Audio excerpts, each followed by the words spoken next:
धजू को प्यारो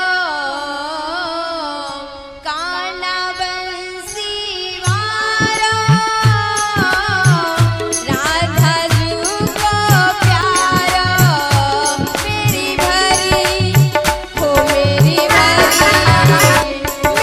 भरी भटुकिया ले गयो काना बंसी वारो।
वृंदावन से मथुरा नगरी आई, मथुरा नगरी आई, मथुरा नगरी आई।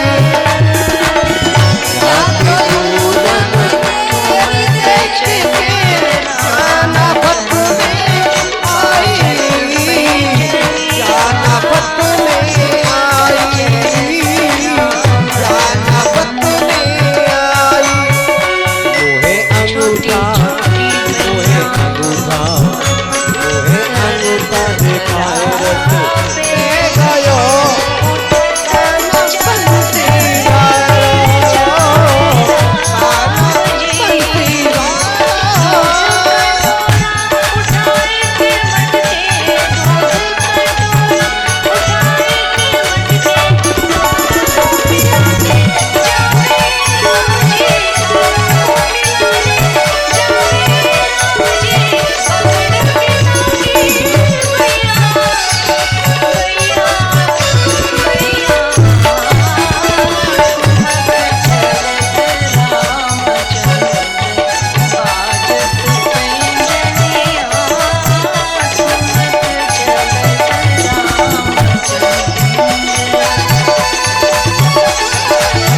वृंदावन को कृष्ण कन्हैया लूट लूट दिखावे, लूट लूट दिखावे, लूट लूट दिखावे।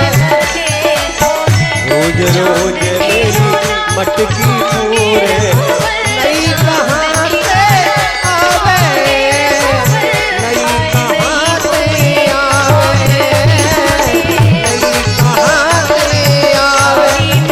नैनन सो, नैनन सो, नैनन सो जादू तार गयो काना बंसी वारो, काना बंसी वारो।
और हर प्रदेश के राजकुमार कानवंसी सीता को पाने के लिए अपना अपना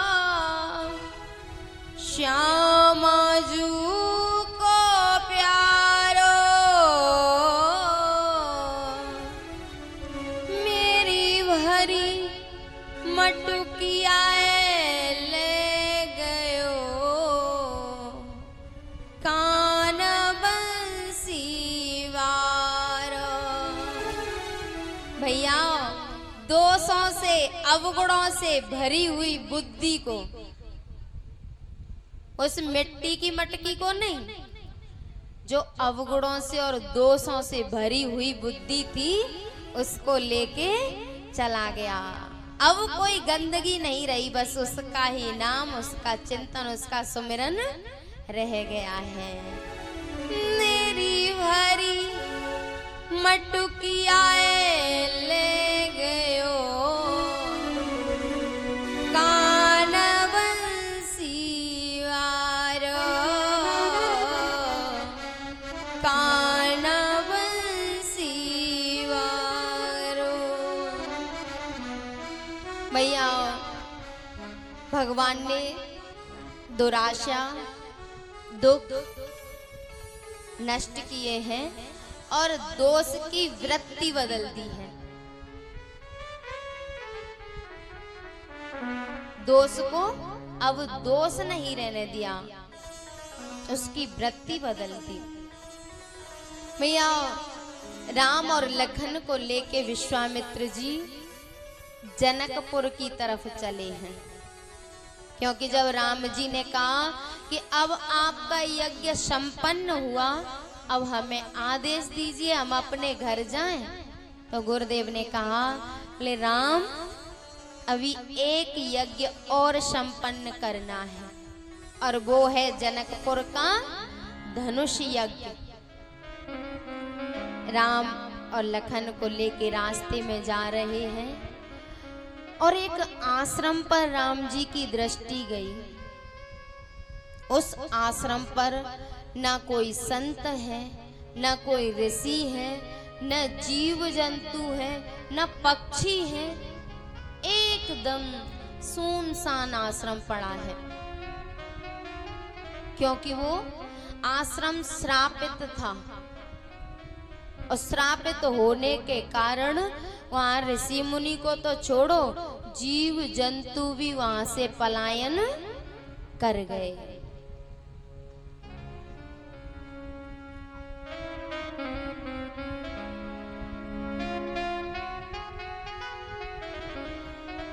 आश्रम एक दिखे मगमाही, आश्रम एक दिखे मगमाही, खग मृग जीव जंतु तहनाई, खग मृग जीव। एकदम सूना पड़ा है आश्रम। राम जी ने पूछा, गुरुदेव, ये कैसा आश्रम है जहां कोई नहीं है, और ये शिला, ये पत्थर की शिला कैसी पड़ी है इसमें? विश्वामित्र जी ने कहा, राम, ना तो इस आश्रम के बारे में कोई पूछता है और ना ही इस शिला के बारे में कोई पूछता है, और तुम इस आश्रम के और शिला के बारे में क्यों पूछ रहे हो? राम जी ने कहा, गुरुदेव, जिसको इस संसार में कोई नहीं पूछता उसी को तो मैं पूछता हूँ, जिसको इस संसार में कोई नहीं देखता उसी को तो मैं देखता हूँ। जब द्रौपदी का चीर हरण हो रहा था तो द्रौपदी को अपने पूरे खानदान की हिम्मत थी। जैसे ही सभा में लाई गई तो चिल्लाती हुई पितामह भीष्म के पास पहुंची, पितामह, मेरी लाज बचाओ। पितामह ने नीचे नजर डाल ली। द्रोणाचार्य के पास, कृपाचार्य के पास, सबके पास दौड़ती फिरी, अपनी लाज बचाने की भीख मांगती रही द्रौपदी। लेकिन सबने नीचे गर्दन डाल ली, किसी ने ऊपर नजर करके देखा नहीं, क्योंकि हिम्मत नहीं थी। कहा गया है कि या तो किसी निर्मल पर अत्याचार हो रहा हो तो उसको बचाओ, नहीं तो वहां से उठ के चले जाओ। उनकी इतनी भी हिम्मत नहीं थी कि वो वहां से उठ के भी चले जाते। नीचे गर्दन डाल के बैठे रहे सभा में। फिर उसने सोचा कि कोई बात नहीं, अभी तो मेरे 5 पति हैं, जिसके एक पति होता है उसको ये अहंकार का पार नहीं रहता। वो ये सोचते हैं कि हमारा पति है, लेकिन जिसके 5 पति होंगे वो काहे को किसी की शरण में जाएगा। भैया जब पांडवों के पास गई और याचना की, भिक्षा मांगी कि आप तो मेरे स्वामी हो, आप तो मेरे पति हो, आप तो मेरी लाज बचाओ। लेकिन उन्होंने भी कोई रिस्पॉन्स नहीं दिया, नीचे गर्दन करके बैठ गए। जब तक उसको अपने संबंधियों का, अपने परिवारीजनों का बल था, तब तक उसने ठाकुर जी को नहीं बुलाया, तब तक तो उन्हीं को पुकारती रही। और जैसे ही निर्मल बन गई, फिर उसने कहा, गोविंद द्वारका वारे, अब लाज है तेरे हवाले, अब तो बस तू ही बचा सकता है। जब सारे संबंधियों से कट ऑफ हो गई, तब उसकी याद आई। और वो इतना कृपालु है, इतना करुणा का सागर है कि उसने ये बात नहीं सोची कि मुझे सबसे बाद में बुला रही है। जैसे ही पुकारा और तुरंत जो द्रौपदी का चीर था ना, जो द्रौपदी का चीर था, वो भी परमात्मा का एक अवतार था। परमात्मा स्वयं चीर बन के आया है। जीने का सहारा तेरा नाम रे, मुझे दुनिया वालों से क्या काम रे, वनवारी रे, जीने का सहारा तेरा नाम रे, मुझे दुनिया वालों से क्या काम रे।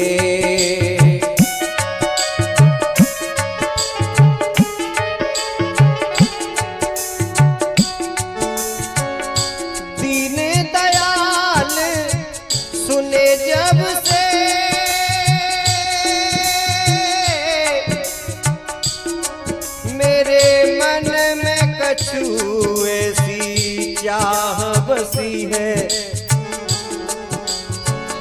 और को आसरो छोड़ दियो प्रभु, तेरे नाम की भेंट कसी है। छोड़े तुम्हें अब जाऊं कहाँ, जैसे जग के जाल में मीन फंसी है। तारो न तारो हमारे प्रभु जामे, मेरी हसीना तुम्हारी हंसी है। वनवारी रे, जीने का सहारा तेरा नाम रे। हाथी मरते दम तक, बोले मैंने कहा था कि जब तक इस संसार में तेरी पूंछ रहेगी, वो पूंछ नहीं, जानवरों वाली पूंछ नहीं, ये मूंछ वाली पूंछ। समाज में जब तक तेरी पूंछ रहेगी, ये समाज जब तक तुझे पूछेगा, जब तक तुझे इज्जत देगा, सम्मान देगा, तब तक मैं तेरा साथ नहीं छोड़ूंगी। और जैसे ही समाज को तो छोड़ो, जैसे घर वालों ने परिवार वालों ने उस हाथी को छोड़ना शुरू कर दिया तो वो भी चल दी। बोले आप भूल रहे हो, मैंने तो पूंछ के लिए कहा था कि जब तक तुम्हारी पूंछ बनी रहेगी इस संसार में तब तक मैं भी साथ नहीं छोड़ूंगी, लेकिन अब तो तुम्हें सारा संसार छोड़ के चला गया है, मैं काहे को तुम्हारे साथ मरूं। और भैया जैसे पति पत्नी का जोड़ा होता है सुख दुख में साथ देने के लिए, और जब तक हम जवान रहते हैं तब तक सब साथ देते हैं, पति भी और पत्नी भी, एक पक्ष की बात नहीं, दोनों साथ देते हैं। और जब बूढ़े बड़े हो जाते हैं, हॉस्पिटल में पहुंच जाते हैं, तो नाती बेटा तो चले ही जाते हैं।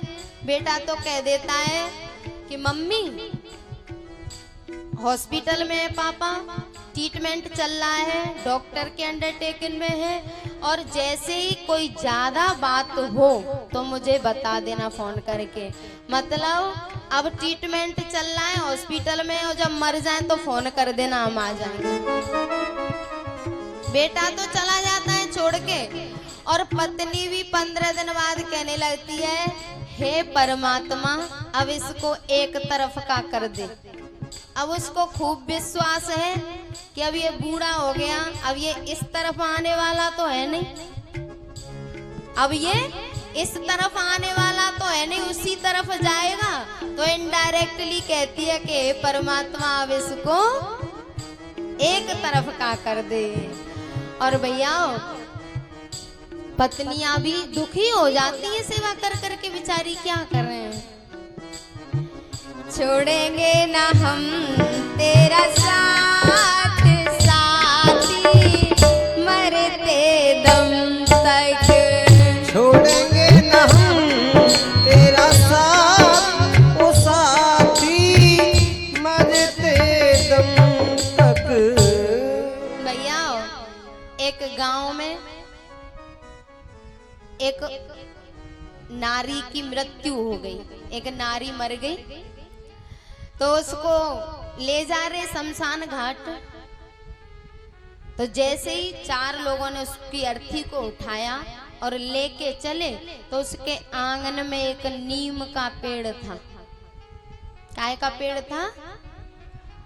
और वो अर्थी नीम से टकराई और वो नारी जिंदा हो गई, खड़ी हो गई। अब 1 आध साल जी, फिर दोबारा उसकी मृत्यु हो गई। जैसे ही उसको लेके चले गांव वाले, घर परिवार वाले, तो उसका पति एक कोने में बैठा बोला, ओ भैया थोड़ा नीम को बचा के, थोड़ा नीम को बचा के निकलना, नहीं तो फिर जिंदी हो जाएगी।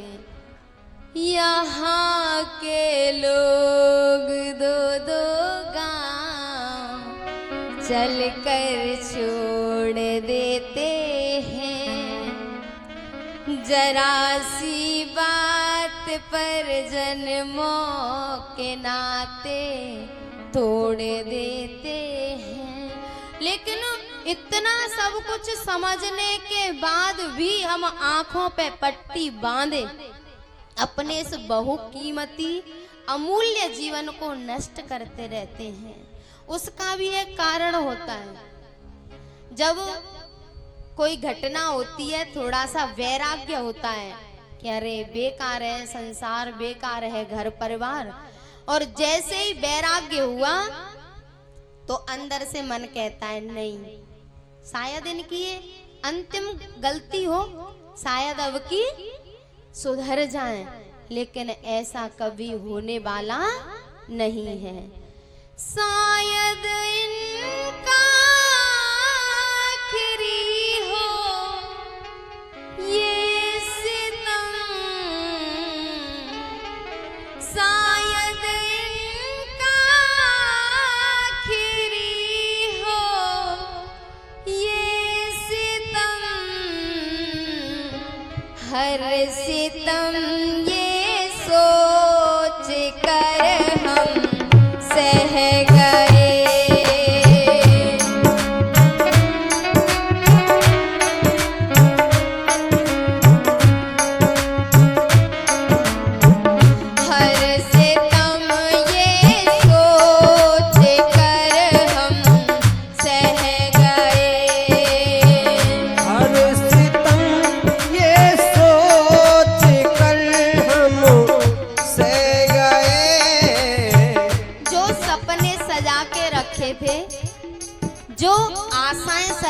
रखी थी, जो उम्मीदें सजा के रखी थी, वो सारी कमरे में पड़े पड़े रो रो के खत्म हो जाती हैं। दिल के अरमान आंसुओं में बह गए, दिल के अरमान आंसुओं में बह गए। हम वफा करके भी तन्हा रह गए, हम वफा करके भी तन्हा रह गए। दिल के अरमान आंसुओं में बह गए।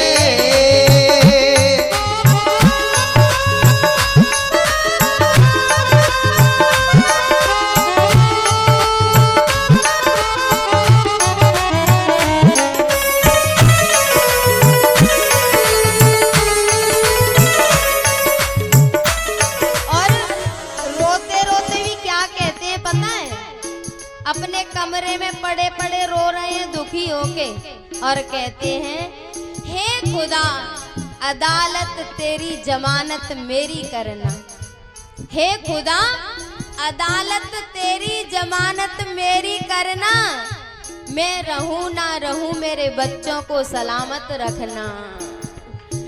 शायद उनका आखिरी हो ये सितम,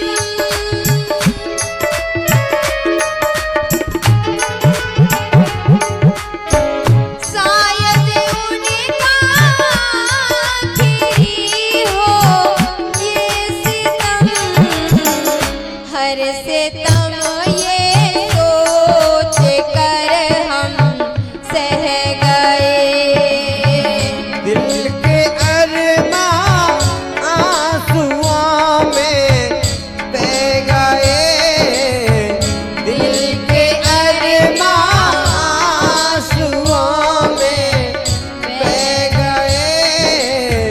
दिल के अरमान आंसुओं में बह गए। हम वफा करके भी तन्हा रह गए, दिल के अरमान आंसुओं में बह गए। भैया जैसे अहिल्या का पतन हुआ, जैसे उससे एक अपराध हुआ, तो उसके स्वामी उसको छोड़ के चले गए, और वही स्वामी जब परमात्मा की अहिल्या पे कृपा हो गई, परमात्मा का साक्षात्कार हो गया अहिल्या को, तो लेने आए कि देवी चलो अपने लोक को। और अहिल्या भी पतिव्रता थी, उसने भी भगवान से यही कहा, बोले प्रभु आपका जो साक्षात्कार हुआ है, आपकी जो कृपा हुई है, उससे मुझे मेरे पति के लोक में भेज दो।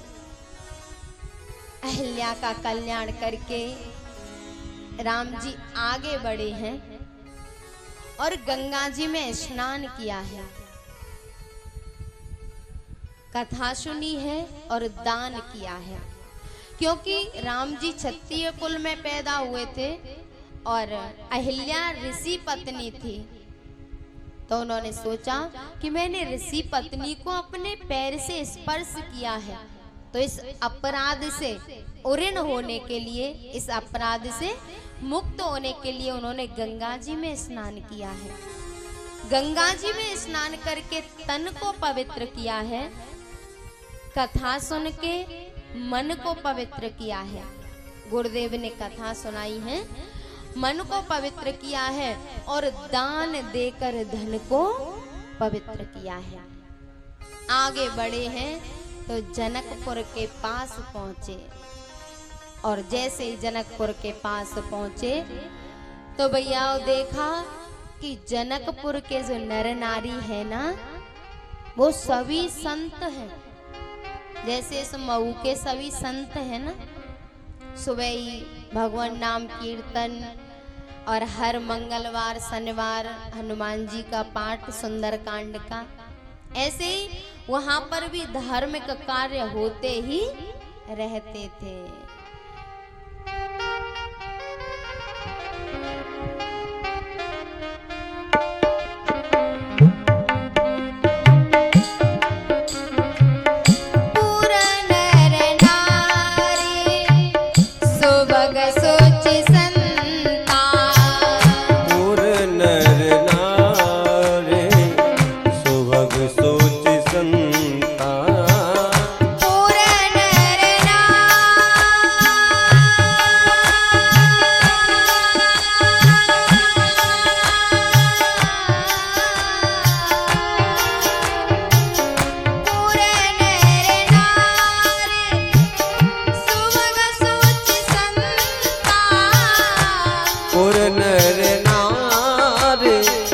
सुभग सुच संता धर्मशील ज्ञानी गुणवंता।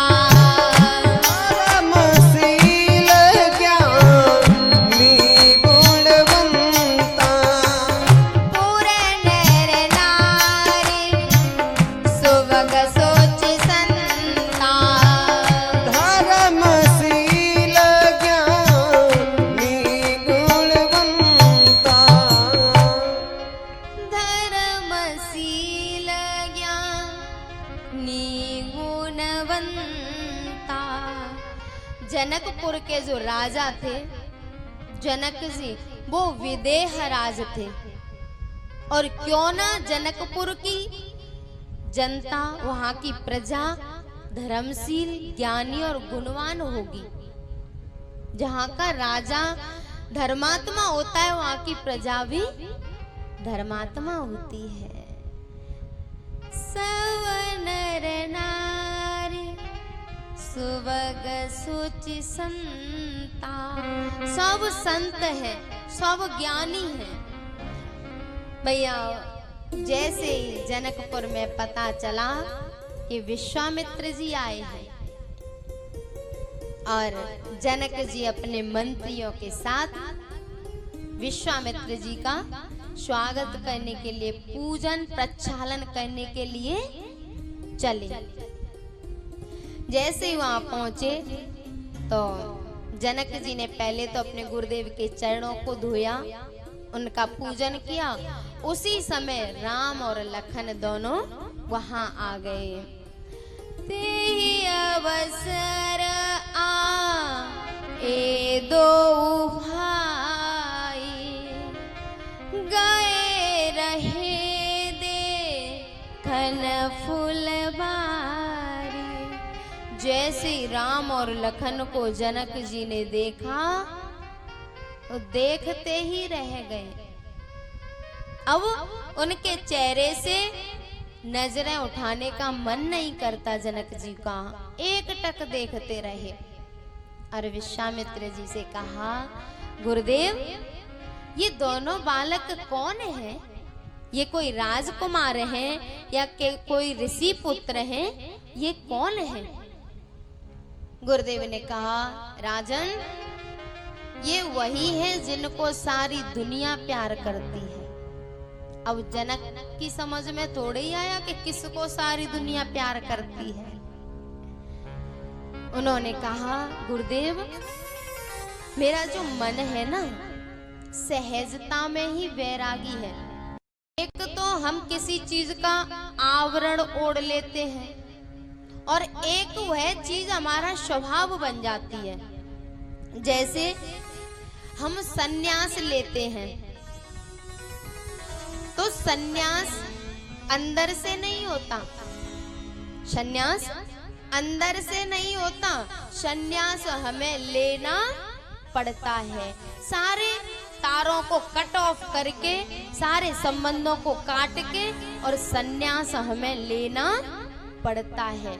लेकिन जो वैराग्य होता है, जो वैराग्य होता है वो अंदर से होता है। किसी चीज में हमारा राग न रहे वही वैराग है। तो संन्यास जब लेते हैं तब आसक्ति खत्म करनी पड़ती है। लेकिन जब वैराग्य होता है तो कुछ उसमें करना नहीं पड़ता, सहजता में अपने आप सारी आसक्ति खत्म हो जाती है। ऐसे ही जनक जी कह रहे हैं कि जो मेरा मन है ना वो सहज वैरागी है, मेरा किसी चीज में राग नहीं है। लेकिन पता नहीं इनको देखकर ऐसे मोहित हो रहा है जैसे चंद्रमा को देखकर चकोर होता है। मेरा मन नहीं करता कि मैं इनके चेहरे से नजरें हटा लूं। बोले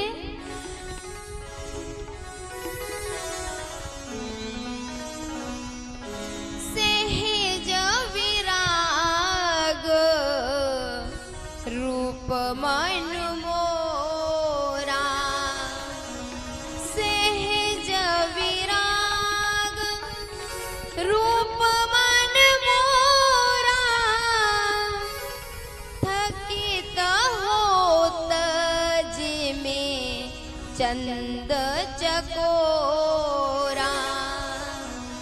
बोले मेरा मन इनको देखते देखते भरता नहीं है, मेरा जी नहीं भरता इनको देखते देखते। जी करता है मेरा, जी करता है मेरा, जी करता तुझे ही देखे जाऊं के तुझ में है रब दिखता।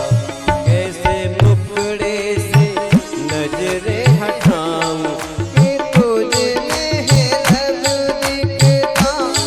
जी करता है मेरा, जी करता है मेरा, जी करता तुझे ही देखे जाऊं के तुझ में है रब दिखता।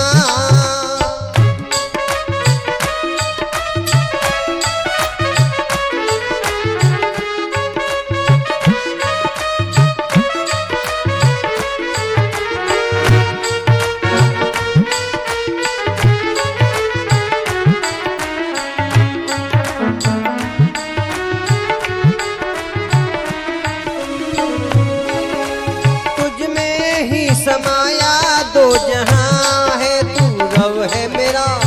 तुझ में ही समाया दो जहां है, बाकी और क्या है सब वहां है।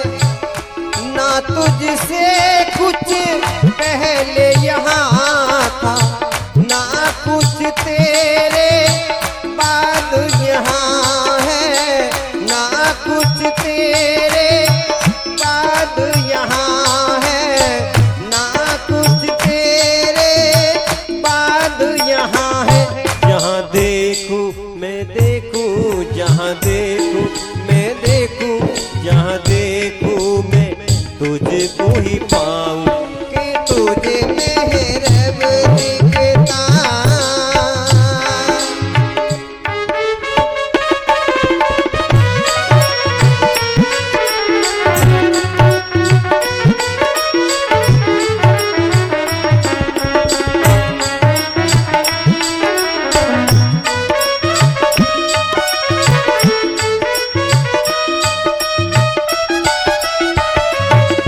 जी करता है मेरा, जी करता है मेरा, जी करता तुझे ही देखे जाऊं कि तुझे में है रब दिखता।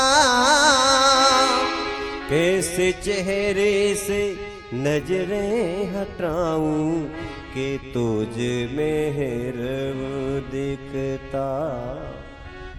भैया जनक जी तो चले गए और उसके बाद राम और लखन दोनों गुरुदेव के पास बैठे थे। राम जी ने कहा गुरुदेव। बोले हाँ। बोले लखन जनकपुर देखना चाहते हैं। गुरुदेव ने कहा कि लखन देखना चाहते हैं तो कह क्यों नहीं रहे हैं? बोले संकोच के कारण। गुरुदेव बोले अच्छा, लखन तो बड़ा संकोची है, लखन को तो कभी संकोच होता ही नहीं है, वो तो हमेशा निसंकोच रहते हैं। तो उन्होंने कहा कि यदि इनका मन है जनकपुर देखने का तो कह क्यों नहीं रहे। और गुरुदेव ने कहा राम, जनकपुर देखने का मन लखन का है, लेकिन तुम क्यों पूछ रहे हो। बोले गुरुदेव, मैं सोच रहा हूं कि मैं लखन को जनकपुर दिखा के ले आऊं। बोले तुमने पहले कभी जनकपुर को देखा है? तुम कभी पहले जनकपुर आए हो? बोले नहीं। बोले जनकपुर को तो वही दिखा सकता है जिसने पहले जनकपुर को देखा हो, या फिर कोई जनकपुर का मूल निवासी हो, वही जनकपुर को दिखा सकता है। तुम कैसे कह रहे हो कि मैं लखन को जनकपुर दिखा के ले आऊं। गुरुदेव ने देखा कि राम का मन क्यों हो रहा है जनकपुर जाने का। तो भैया उनको पता चला कि जैसे ही जनकपुर की नारियों को पता चला है कि राम हमारे नगर में आ चुके हैं, तब से बस पुकार नहीं है मन से। और भैया नारियों के बहुत बंधन होते हैं। जनकपुर की नारियां कोई सामान्य नारी नहीं है, जन्म जन्मों की ऋषि मुनि, और उनके भी इतने बंधन हैं कि उनको पता है कि परमात्मा हमारे नगर में आ गया है, लेकिन बेचारी दर्शन करने नहीं आ सकती। जैसे या मऊ की नारियां हैं बेचारी, उनको खूब पता है कि हमारे गांव में कथा हो रही है। परमात्मा ने तो परमात्मा की कथा तो आई ही है, और ये बात सबको पता है, लेकिन उनके इतने बंधन हैं कि वो कथा सुनने नहीं आ सकती। बेचारी अपने सास ससुर को मना लें कि मम्मी हम सारा काम कर लेंगे पर कथा सुनने चले जाएं। यदि सास ने कह दिया तो अड़ोसी पड़ोसी ताने देने लगेंगे, ओहो कल की बहू है कथा सुनने चल दी, कल आई है और बड़ी भगतानी बन रही है, बड़ी कथा सुनने जाती है। और जिनकी जिज्ञासा है कथा सुनने की, जिनका मन है कथा सुनने का, और उनको यदि जबरदस्ती रोका जाएगा तो वो शांति से थोड़े ही बैठेंगी। वो तो अंदर अंदर परमात्मा से प्रार्थना करेंगी, परमात्मा को पुकारेंगी और कहेंगी कि हे परमात्मा, ऐसा कोई माध्यम बना दे कि हम भी तेरी कथा सुनने के लिए आ जाएं। ऐसे ही वो जनकपुर की नारियां परमात्मा को मन ही मन पुकार रही थी और कह रही थी कि हमारे तो बहुत बंधन हैं, घर परिवार के, अड़ोसी पड़ोसियों के, और यदि हम जबरदस्ती चले गए तो ताने दे दे के मार डालेंगी, घायल नहीं करेंगी, मार डालेंगी ताने दे दे के। लेकिन तू तो स्वतंत्र है, तेरे ऊपर तो किसी का बंधन नहीं है, हम नहीं आ सकती तो कम से कम तू तो आ सकता है, तू तो हमारे ऊपर कृपा कर दे, तू तो दर्शन करा जा। फिर उन्होंने सबने परमात्मा को मन मन से पुकारा, तू बाहर बन के आ जा,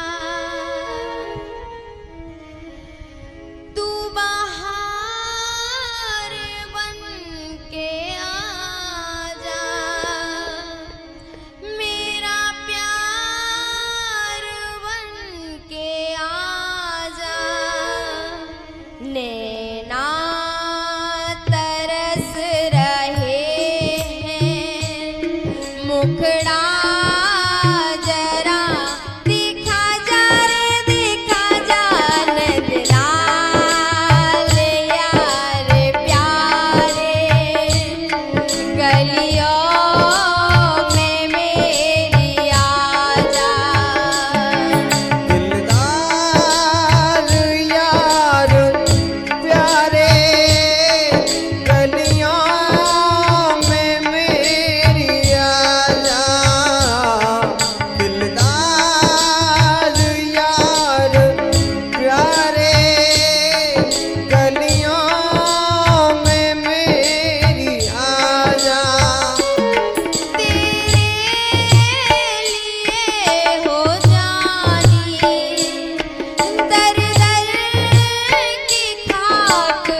अपनी जेठानियों को मनाएंगे। दीदी आप मम्मी से कह दो ना हमें कथा में जाने दें। अड़ोसिन पड़ोसिन से कहेंगी कि आप हमारी मम्मी से कह दो हम कथा में चली जाएं। तेरे लिए ओ जानी दर दर की खाक छानी, तेरे लिए ओ जानी दर दर की खाक छानी, गलियों फिरूं दीवानी, मेरा हौसला बढ़ा जा रे बढ़ा जा, लैला रे यार प्यारे, गलियों में मेरी आजा, दिलदार यार प्यारे गलियों में मेरी आजा।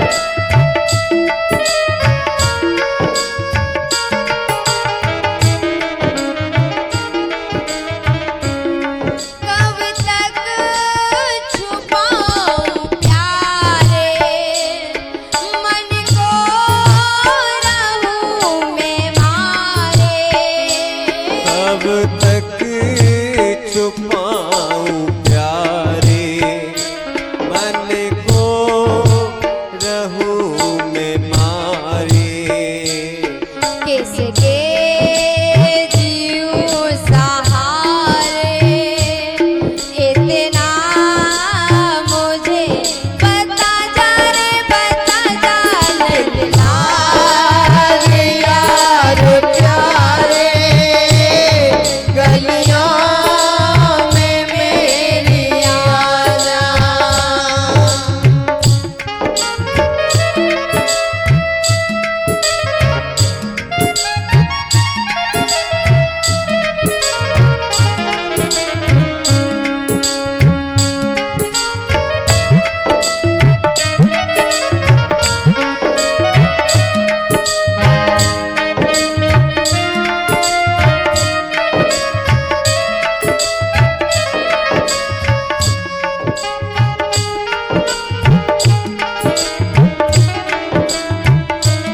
सब लोग लाज खोई, चुपचाप बैठी रोई, वो सब लोग लाज खोई, चुपचाप बैठ रोई, अपना मिला न कोई, अपना मुझे बना जा रे बना जा, दिलदार यार प्यारे, गलियों में मेरी आजा, दिलदार यार प्यारे, गलियों में मेरी आजा।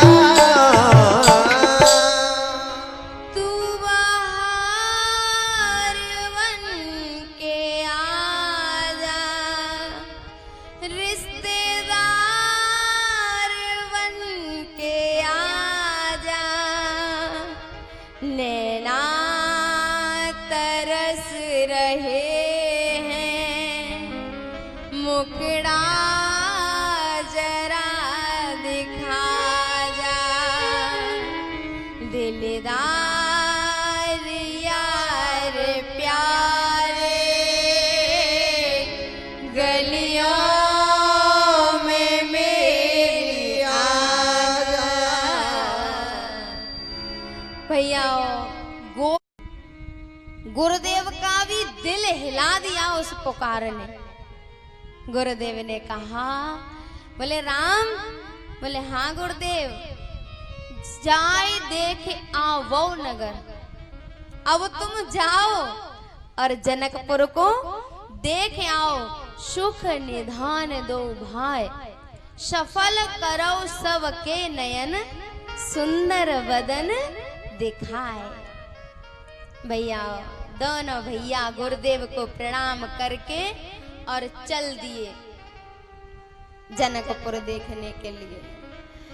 और जनकपुर के जो मुख्य मार्ग थे भगवान लखन को लेकर उनमें गए और भ्रमण किया।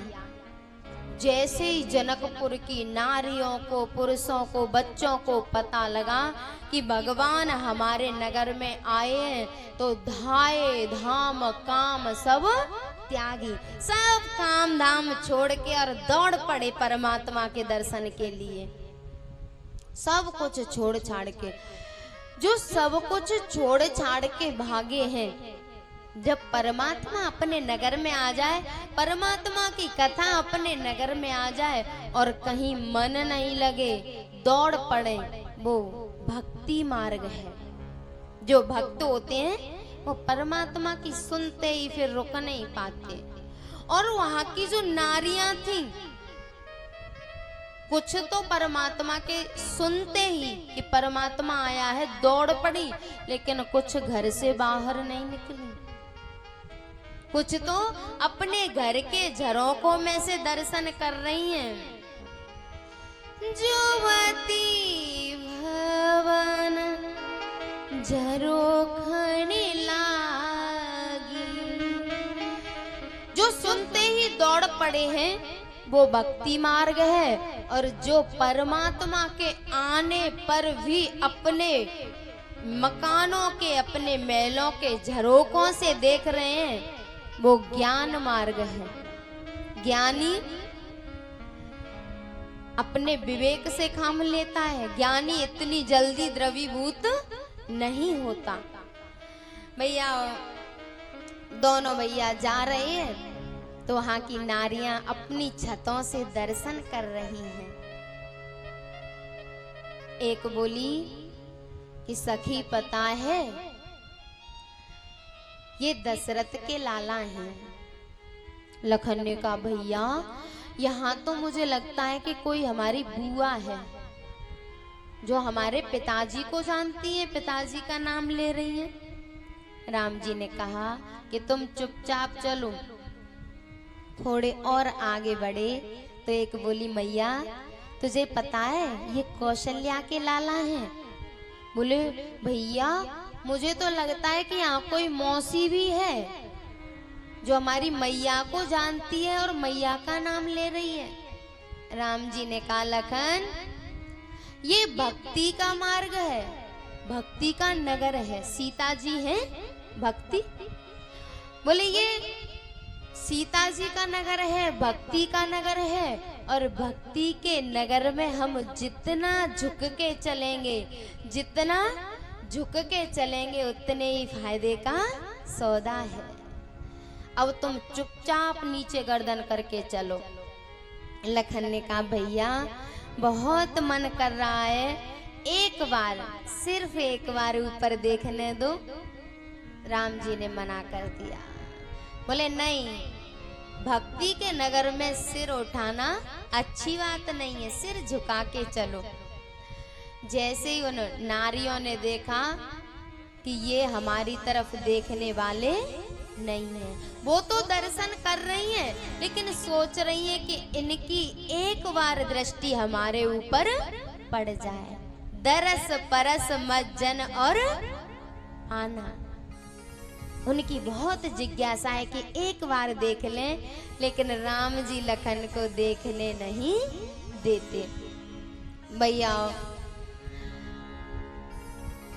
जैसे ही उनको लगा कि ये देखेंगे नहीं तो वो ताने तो खूब देती हैं कि देखो कैसे बन रहे हैं ज्यादा, एक बार भी ऊपर नहीं देख रहे। फिर उन्होंने फूल डाले हैं, फूलों को सुमन कहते हैं। तो इसके दो भाव हैं कि एक तो उन्होंने अपने जो जन्म जन्मों के सुंदर मन परमात्मा के लिए सजा के रखे थे, जब परमात्मा नगर में आया तो उसके चरणों में अपने मन को समर्पित कर दिया, डाल दिया। और एक भाव है कि उस नगर की नारियां उनसे कह रही हैं कि आप ज्यादा बन रहे हो ना, एक बार भी ऊपर नहीं देख रहे, कल पुष्प वाटिका में आ जाना, तब तुम्हें देखेंगे। भैया चले गए वो दोनों। जैसे उस नगर की ऐसी माताएं जिनको ना तो पता चला कि भगवान नगर में आए हैं और ना ही उन्होंने दर्शन किए, क्योंकि उनके घर नगर के मुख्य मार्गों से अंदर थे। अब उनको बाद में पता चला। उन्होंने अपने बालकों से कहा कि बेटा, आज परमात्मा हमारे नगर में आ गया है और हमारी सामर्थ्य नहीं है कि हम परमात्मा को देखने चले जाएं, दर्शन करने चले जाएं। लेकिन बेटा, यदि तुम हमारे परमात्मा के आज हमें दर्शन करा दोगे तो तुम हमारे ऋण से और ऋण हो जाओगे। बालकों ने कहा ठीक है मैया। मैया छोटे छोटे बालक अपनी मैया से कह के गए कि कोशिश करेंगे, पक्का तो नहीं पर कोशिश करेंगे। भैया वो दोनों भैया तो धनुष यज्ञ देखने के लिए पहुंच गए, राम और लखन। और उधर वो छोटे छोटे बालक जिनको उनकी मैयाओं ने सिखा के भेजा था, वो धनुष यज्ञ में आ गए। जैसे ही आए तो उन्होंने भी भगवान के दर्शन किए और वो भी देखते ही रह गए। अब कुछ का मन कर रहा है कि इनको छू के देख लें। जब किसी को दर्शन हम करते हो बहुत प्यारा लगता है तो मन करता है कि इसका स्पर्श कर लें, थोड़ा छू के देख लें। एक ने कोशिश की तो दूसरे बालक ने मना कर दिया, बोले पता नहीं है इनका स्वभाव कैसा होगा, और फालतू में हाथ लगाया और इन्हें क्रोध कर दिया तो सब करे धरे पे पानी फिर जाएगा। उसने कहा कि कोशिश करने में क्या जाता है, एक बार ट्राई करके देखते हैं। और एक बालक ने भगवान की उंगली पकड़ी और भगवान ने मीठी सी मुस्कान उसकी तरफ बिखेर दी तो उनके हौसले बढ़ गए। उन्होंने सोचा कि चलो ग्रीन लाइट है, और सब बच्चे भगवान की उंगलियों से लटक गए। अब भगवान गुरुदेव से क्या कह के लाए थे कि गुरुदेव यदि आपकी आज्ञा हो तो मैं लखन को नगर दिखाकर जल्दी ले आऊं। लेकिन जो लखन को नगर दिखाने के लिए लाए थे, जो लखन को नगर दिखाने के लिए आए थे, धनुष यज्ञ दिखाने के लिए आए थे, उनको भी धनुष यज्ञ दिखाने वाले आ गए। राम जी तो लखन को धनुष यज्ञ दिखा रहे हैं और राम जी को धनुष यज्ञ दिखाने वाले आ गए छोटे छोटे बालक। पूरे बालक कहे कही मृदु वचना, पूरे बालक कही कही मृदु वचना, सादर प्रभु ही दिखावही रचना। भैया जरूरी नहीं है कि जो महापुरुष हमें दिखाए, परमात्मा हमें दिखाए, वही हम देखें, क्योंकि बहुत सी चीजें तो ऐसी हैं जो हमारी समझ में आ जाती हैं और हम देख लेते हैं, लेकिन बहुत सी चीजें ऐसी होती हैं जिनको परमात्मा को और सदगुरु को भी हमारी नजर से देखना पड़ता है, क्योंकि हमारा स्तर बहुत नीचा है और उनका बहुत ऊंचा है। तो वो बालक है ना छोटे छोटे, परमात्मा ने उनकी नजरों से धनुष यज्ञ को देखा है और उनके केवल धनुष यज्ञ को नहीं देखा, जो जो उन्होंने दिखाया है सब देखा है। परमात्मा स्वयं उनकी दिखाई हुई चीज को देख रहा है। पूरे बालक कहे कहे मृदु बचना, सादर प्रभु ही दिखावही रचना। और पता है जब परमात्मा को उन बालकों ने धनुष यज्ञ के दर्शन कराए तो भगवान ने कहा, बोले बच्चों आपने मुझे इस धनुष यज्ञ के दर्शन कराए हैं, आप कुछ मांग लो। उन्होंने कहा हमें तो मांगना आता ही नहीं, हम तो छोटे छोटे, हमें पता ही नहीं कि क्या मांगते हैं। भगवान ने कहा जो भी कुछ मांगना हो। उन्होंने कहा यदि आप देना चाहते हो तो आप हमारे घर चलो,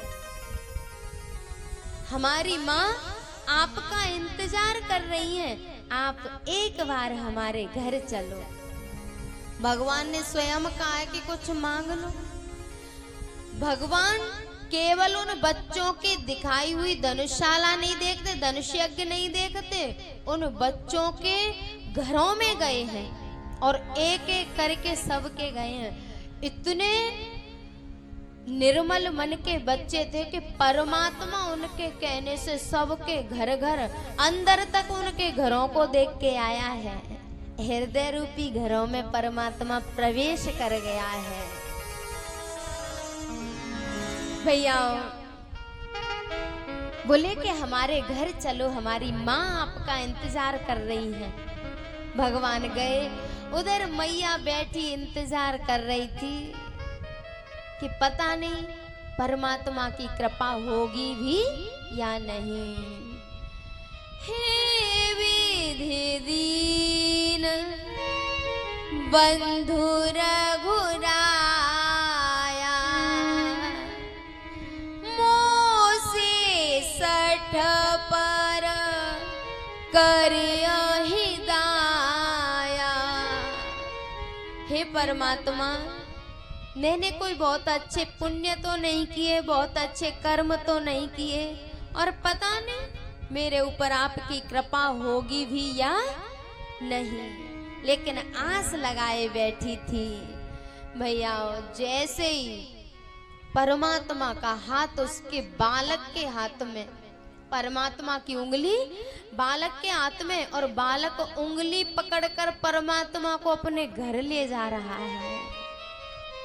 जैसे ही मैया ने इस दृश्य को देखा वो तो पागल हो गई और सोच रही है कि अब मैं क्या करूं, इनके स्वागत सत्कार की तैयारी करूं, अपने घर को व्यवस्थित करूं, इनको प्रणाम करूं, क्या करूं। उसकी कुछ भी समझ में नहीं आया। तब तक बालक परमात्मा को लेकर दरवाजे पर आ गया, और जैसे ही उस माँ ने दोनों को देखा तो अब सोच रही है कि पहले अपने बेटा को प्रणाम करूं या भगवान को प्रणाम करूं, क्योंकि गुरु गोविंद दोनों खड़े काके लागो पार, बलिहारी गुरु आपने गोविंद जो एक आत्मा को परमात्मा से मिला दे वही तो गुरु है। जो एक जीव को परमात्मा का साक्षात करा दे वही तो गुरु है। और उन बच्चों ने आज अपनी माँ को परमात्मा का साक्षात्कार कराया है। मैया ने परमात्मा को तो छोड़ दिया और अपने बालक को गोदी में भर लिया और बोली, बेटा आज मेरी कोख धन्य हो गई और तू मेरे ऋण से उऋण हो गया। भैया सच्ची संतान तो वही है जो अपने माँ बाप को परमात्मा से मिला दे। यदि परमात्मा से नहीं मिला पाए तो कम से कम एक बार जीवन में अपने माँ बाप को परमात्मा की कथा सुना दे, उसी से वो मात्र पितृ ऋण से उऋण होते हैं। नहीं तो दुनिया में ऐसा कोई साधन नहीं है जिससे हम मात्र पितृ ऋण से उऋण हो जाएं। हम जो का कमाते हैं, गाड़ी घोड़ा, ये सब हमारे माता पिता का कल्याण करने वाले नहीं हैं। ये उनके कल्याण में सहायक बनने वाले नहीं है। और सच्चे माता पिता भी वही होते हैं जो अपनी संतान से कह दें कि बेटा तुम खूब विकास करो, खूब फलो फूलो, खूब कमाओ, अच्छी बात है, लेकिन कम से कम हमने अपने सारे जीवन की कमाई तुम्हें दी है, तो कम से कम तुम भी तो हमें भगवान की कथा सुना दो। और जरूरी नहीं है कि केवल परीक्षित बना के ही सुनाए, नहीं भैया, कहीं भी कथा होती हो तो वहाँ हर बच्चे को अपने माँ बाप को लेके जाना चाहिए, क्योंकि माता पिता बूढ़े बड़े होते हैं, उनकी इतनी सामर्थ्य नहीं होती, और जो ऐसा करते हैं अपने माता पिता को कथा सुनाते हैं, कथा में लेके जाते हैं, वही तो श्रवण कुमार हैं भैया। वो मैया इतनी खुश हुई और उस बालक को प्रणाम किया, उसने भगवान को प्रणाम नहीं किया, और इतनी कृतकृत्य हो रही है कि आज उसकी खुशी का ठिकाना नहीं है। और बस वो एक ही बात कहती है, बोली आज मेरा जीवन धन्य हो गया, आज मेरा जीवन धन्य हो गया कि जो काम मैं नहीं कर पाई वो कम से कम मेरी संतान ने तो किया। और परमात्मा का साक्षात्कार करके बस एक ही बात कहती है, तुझे देखा तो सब देखा, देखना क्या रहा बाकी। तुझे देखा तो सब देखा, देखना क्या रहा बाकी। सुना बंसी की धुन मीठी, तो सुनना क्या रहा बाकी।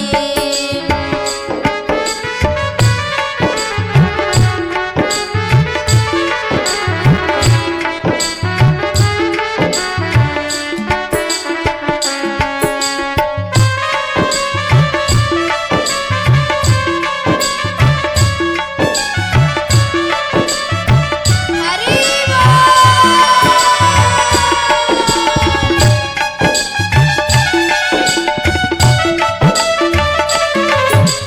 भैया, जो बूढ़े बड़े हैं ना, वो ताली बजाने से डरा मत करो, क्योंकि जब हम ताली बजाते हैं तो हमारे हाथों में जो बुरी रेखाएं होती है ना वो मिट जाती हैं, लेकिन परमात्मा की कथा में और सत्संग में बजाने से और कहीं तुम बजाओ उससे मिटने वाली नहीं है। और दूसरे एक्यूप्रेशर होता है, हमारी सारी नसों की सिरे यहाँ होते हैं, और जब ताली बजती है वो सारे सिरे दब जाते हैं और हम एकदम स्वस्थ हो जाते हैं। तो बूढ़े बड़े भी ताली बजाएंगे, हरि बोल।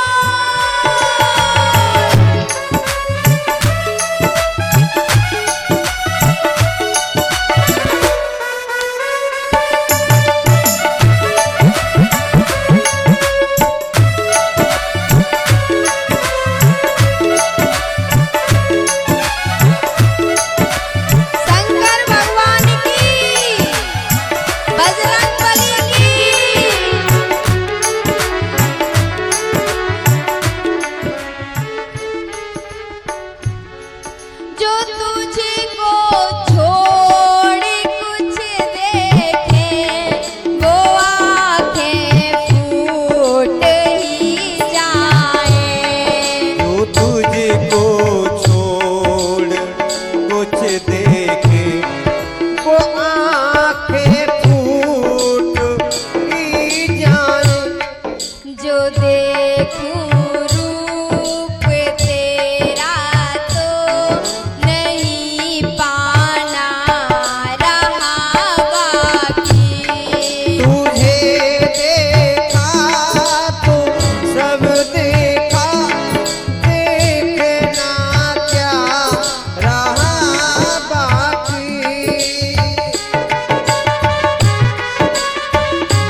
पकड़ पाऊं तेरा दामन, पकड़ना क्या रहा बाकी।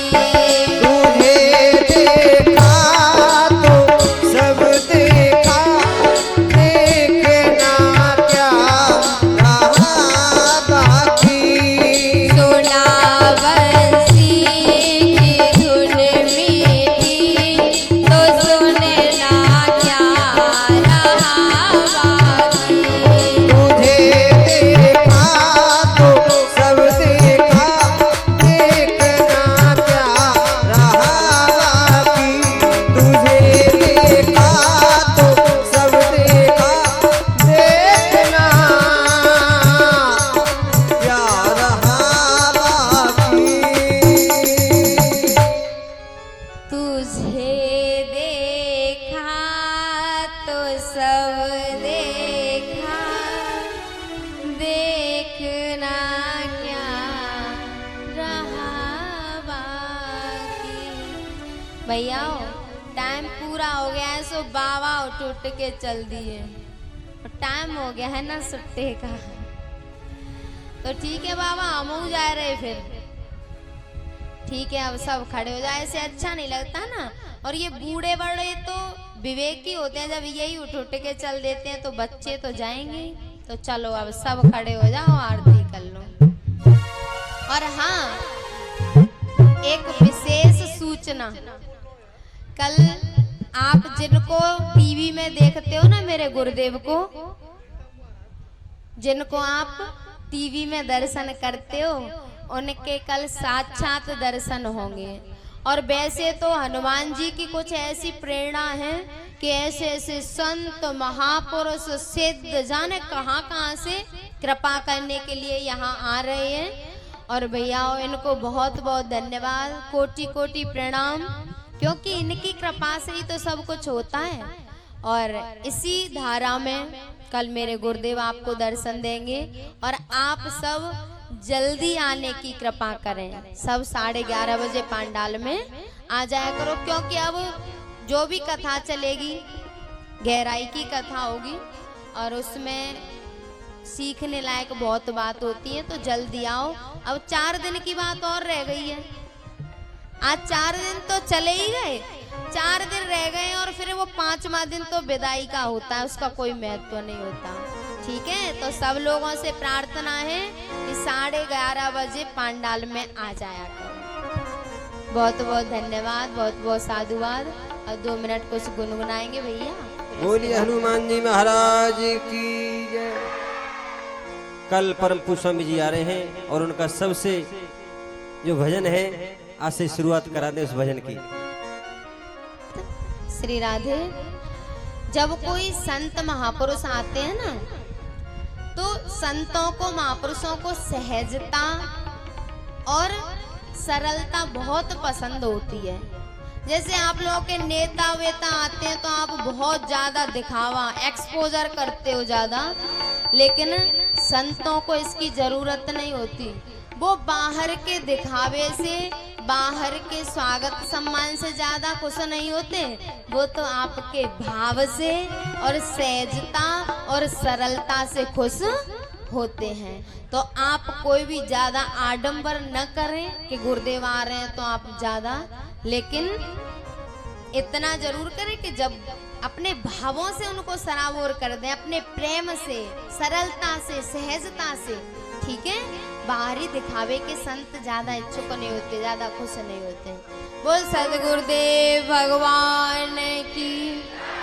कथा में बहुत अच्छी भीड़ हो रही है, भक्त आ रहे हैं, लेकिन जो नहीं आ रहे हैं उनके लिए एक शब्द है, हो न राम नाम लीनो तेने भरी जवानी में, नहीं तो तू डूब के मर जा रे चुल्लू भर पानी में, तू डूब के मर जा रे चुल्लू भर पानी में।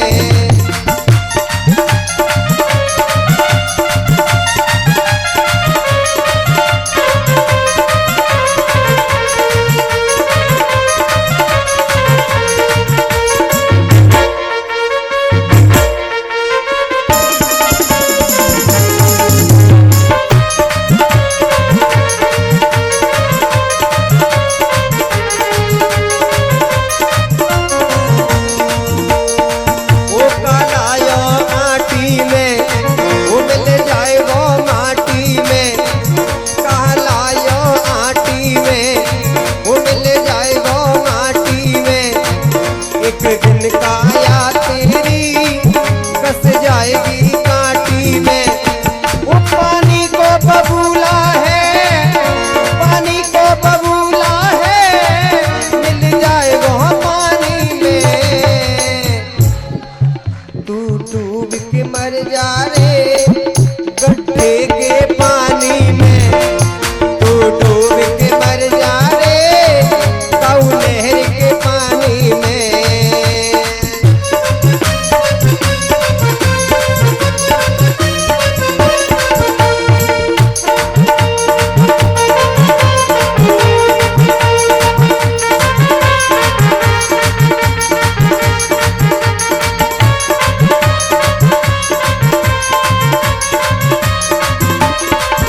तू करता मेरा मेरा यहाँ कुछ भी नहीं है तेरा।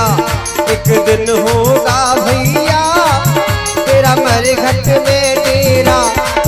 कछु कमाई के ले जा रे, कछु कमाई के ले जा रे ऐसी जिंदगानी में।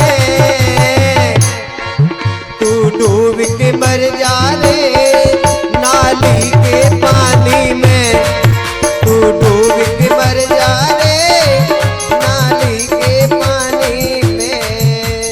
भैया भजन करना केवल जवानों का ही काम नहीं है। जब जवान भजन करेंगे तो ये बूढ़े बड़े क्या करेंगे? तो भजन सबको ही करना है, जवानों को तो करना ही है, लेकिन जो बूढ़े बड़े ये मत सोचना कि हमसे तो कहीं नहीं है, तो उनके लिए न राम नाम लीनो, ध्यान दे सभी भक्त। न राम नाम लीनो तेने भरे बुढ़ापे में, ओ न राम नाम लीनो तेने भरे बुढ़ापे में। कछु ऐसो काम करो जो रहो मुनाफे में, कछु ऐसो काम करो जो रहो मुनाफे में।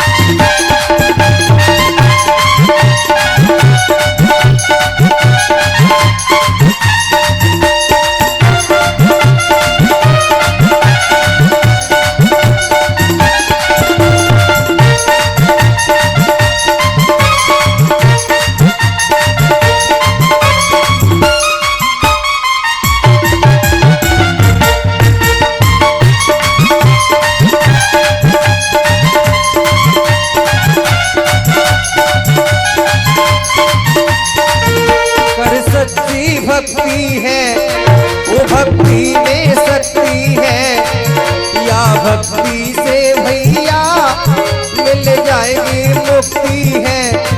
तने बालापन खोया तने जवानीपन खोया, वो सारो ही जीवन खोया भेष न किसानी में। तू डूब के मर जा रे भर पानी में, तू डूब के मर जा रे चुल्लू भर पानी में, तू डूब के मर जा रे चुल्लू भर पानी में, तू डूब के मर जा रे चुल्लू भर पानी में।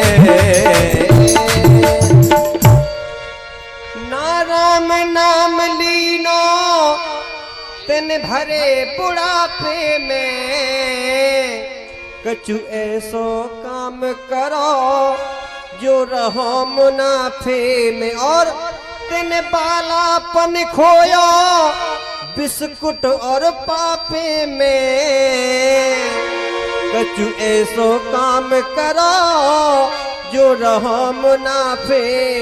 जय जय श्री राधे। भैया मरना नहीं है, मरना तो कायरों का काम है, लेकिन ये सोचना है कि अब भजन ही करना है। जो जवान है उनको भी और जो बूढ़े बड़े हैं उनको भी। मर गए तो फिर भजन थोड़ी हो पाएगा, तो सब भजन करो भैया। अब आरती के लिए आ जाएंगे सब। आरती के लिए परीक्षित जी पहुंचे हैं सबसे पहले आरती के लिए, और सभी वृद्ध।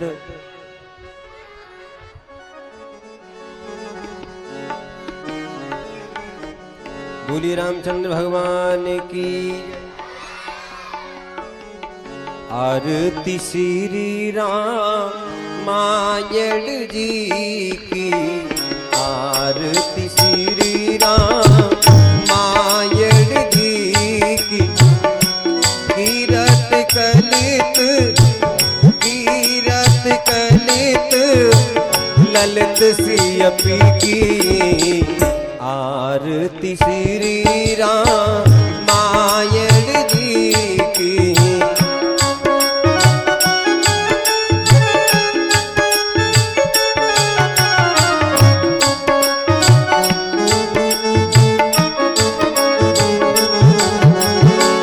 गावत ब्रह्मा देख मुनि नारद, वाल्मीकि ज्ञान विशारद। सुख सनकाद शेष और सारद, सुख सनकाद शेष और सारद। वरन पवन सुत, वरन पवन सुत कीरतनी की। आरती श्री रामायण जी की।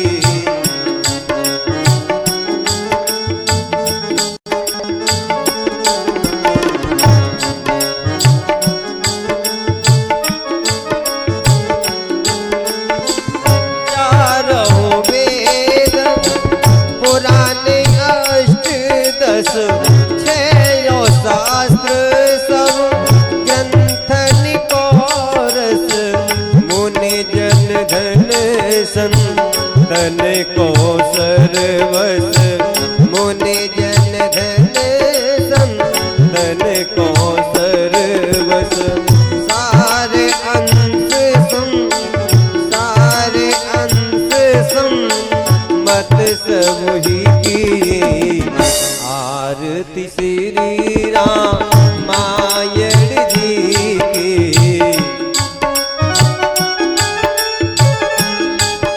प्यारे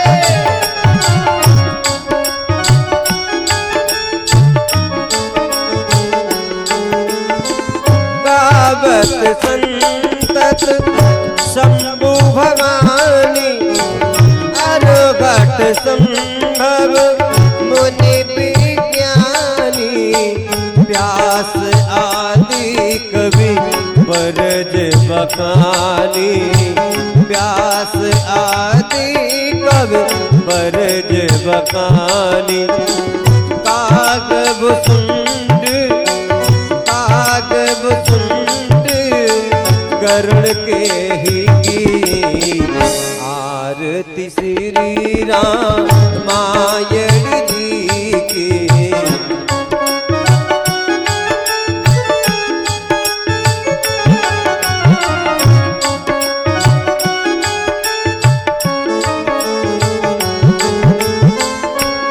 मल हरण विसरस फीकी, सुबग सिंगार मुक्ति जुगती की।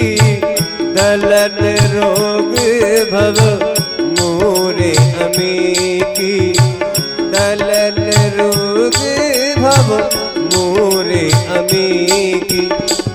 तात मात सब, तात मात सब वेद तुलसी की। आरती श्री रामायण जी की। कीरत कलित ललित श्रीयपी की। आरती श्री रामायण जी की।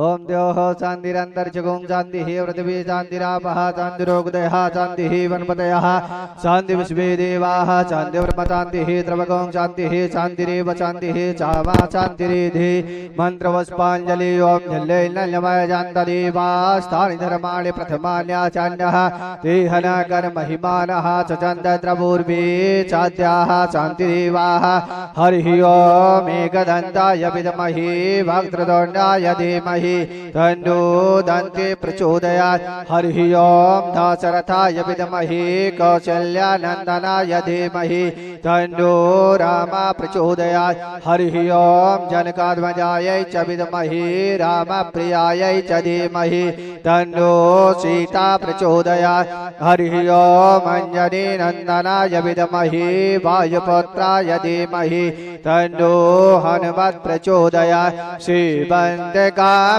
कल भगवाट लाभ जय पुण्यागाधिकार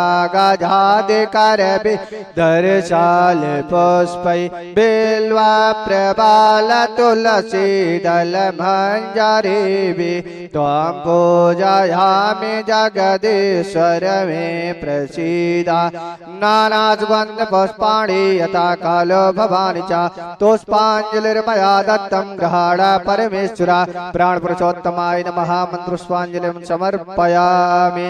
बोले राजा रामचंद्र भगवान के, शंकर भगवान के, हनुमान जी महाराज के, व्यास जी महाराज के, सुखदेव जी महाराज के, परीक्षित जी महाराज के। जय जय श्री राधे।